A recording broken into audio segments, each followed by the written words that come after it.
जैसा अभी श्री राम मंदिर का जिक्र चल रहा है, बहुत से लोगों ने उसका विरोध भी किया है। तो जो इकरा हसन मेरे सामने बैठी है, ये दिल्ली के श्री राम कॉलेज में पढ़ी है। एक बहुत बड़ी बात है। जो लोग मानते हैं कि मुस्लिम धर्म विरोधी है, ऐसा कुछ भी नहीं है। एक बड़ा सबक है, क्योंकि जो सामने बैठी है ये नई उम्मीदवार है और श्री राम कॉलेज में पढ़ी है, तो कहीं ना कहीं धर्म की जो राजनीति है वो नहीं होनी चाहिए। इकरा जी, जैसा आपके परिवार से राजनीतिक मुद्दा पुराना भी रहा है, अब लोगों के लिए आप एक आईना है, बिल्कुल न्यू आईना। तो ऐसे में आप अपनी प्रतिभा को कैसे लोगों के सामने रखेंगे ताकि आने वाले समय में जो भी भविष्य होगा पॉलिटिकल, वो आपका अच्छे से रहे? क्योंकि अभी आपने बताया कि 1984 में कांग्रेस के साथ आपके दादाजी की शुरुआत हुई थी। दादाजी के बाद अब पोती को 40 साल बाद जिम्मेदारी मिली है 2024 में, कैसे निभाएंगे? देखिए, जो हमारे परिवार की परंपरा रही है, लोगों के बीच में उन धरती पर उनके जो मुद्दे हैं, उनकी जो समस्याएं हैं, उसको हमेशा से मेरे परिवार ने भांपा है और उसमें सक्रिय भूमिका उसके निस्तारण में निभाई है। तो वही मेरी भी कोशिश रहेगी कि मैं अपने पिताजी चौधरी मुनव्वर हसन साहब के पद चिन्हों पर चलकर सभी लोगों के उन्हें काम करने का इतना शौक़ था कि वो थकते ही नहीं थे और हर वक्त मौजूद रहते थे, ज़्यादा से ज़्यादा काम करने की। जहाँ पर उनकी लोकसभा नहीं भी लगती थी, वहाँ के लोगों के लिए भी वो हमेशा तत्पर तैयार रहते थे। तो मेरी भी यही कोशिश रहेगी कि ये जो ज़िम्मेदारी है, ये बड़ी ज़िम्मेदारी है।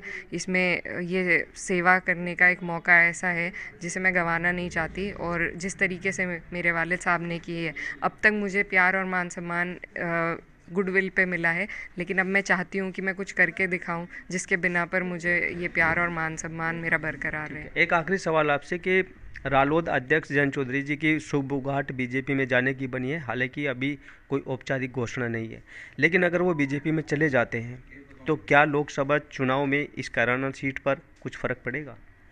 देखिए, अभी कोई औपचारिक घोषणा नहीं हुई, तो इस बारे में हम कुछ नहीं कह सकते। लेकिन जिस तरीके का तालमेल आरएलडी के साथ हमने धरातल पर यहाँ पर बनाया है, यहाँ पर दंगों के बाद माहौल बिगड़ गया था, लेकिन उसकी वो जो खाई थी उसको भरने का काम किया। आज यहाँ पर जो आपस का भाईचारा है वो बहुत मजबूत है और मुझे नहीं लगता है कि वो एकदम से बिखरेगा, उसका लाभ हमें भी मिलेगा।